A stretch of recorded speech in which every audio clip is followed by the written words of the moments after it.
Memang benar, ini perkaranya sudah di SP2 Lidik ya. Tapi ingat, SP2 Lidik itu tidak mempunyai kekuatan hukum apapun gitu. Terhadap dokumen-dokumen yang tadi dikatakan oleh rekanku Bang Rifai bahwa sudah diperiksa, selama proses penyelidikan dilakukan pun sebetulnya bukti-bukti itu juga tidak pernah ditampilkan pada saat gelar perkara khusus maupun juga pada saat Dirtipidum menyampaikan hasil gelar perkaranya pada saat melakukan expose terhadap laporan TPUA terhadap Pak Jokowi. Itu hal yang pertama.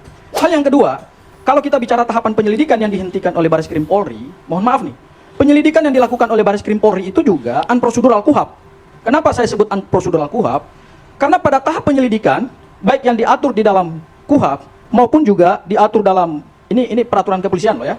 Perpol nomor 6 tahun 2019 tentang penyidikan tindak pidana, itu banyak sekali kewenangan-kewenangan yang justru dilakukan oleh penyidik itu melampaui batas kewenangannya gitu. Misalnya gini, apakah pada tahap penyelidikan itu memang penyidik boleh melakukan instrumen uji forensik? Tidak boleh. Kenapa tidak boleh? Ini ada dasar hukumnya, yaitu Perpol nomor 10 tahun 2009 tentang penggunaan laboratorium forensik. Penggunaan laboratorium forensik itu hanya bisa digunakan, ini Perpol loh ya, ini resmi nih, hanya bisa digunakan dalam rangka mendukung penyidikan. Loh kok bisa pada tahap penyelidikan, ya, ada penggunaan instrumen laboratorium forensik. Dan sumber daripada penggunaan laboratorium forensik itu kan datanya harus sah, harus memenuhi asas prosedural. Asas proseduralnya itu adalah dokumen disita oleh penyidik, dan ingat, penyitaan itu hanya bisa dilakukan pada tahap penyidikan, karena itu adalah upaya paksa. Itu diatur dalam KUHAP, diatur dalam Perpol, ya, itu jelas, clear, tidak bisa diperdebatkan. Pertanyaan kita, kenapa kemudian penyidik Bareskrim Polri pada saat menanggapi laporan dari TPUA langsung masuk kepada penggunaan instrumen laboratorium forensik? Itu cacat prosedural.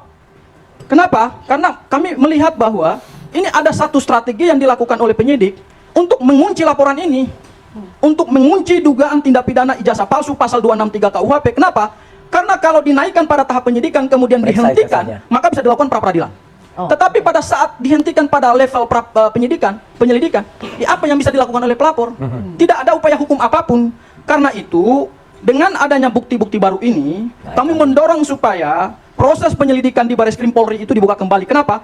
Karena penyelidikan itu tidak menghasilkan kekuatan hukum apapun. Itu perlu dicatat.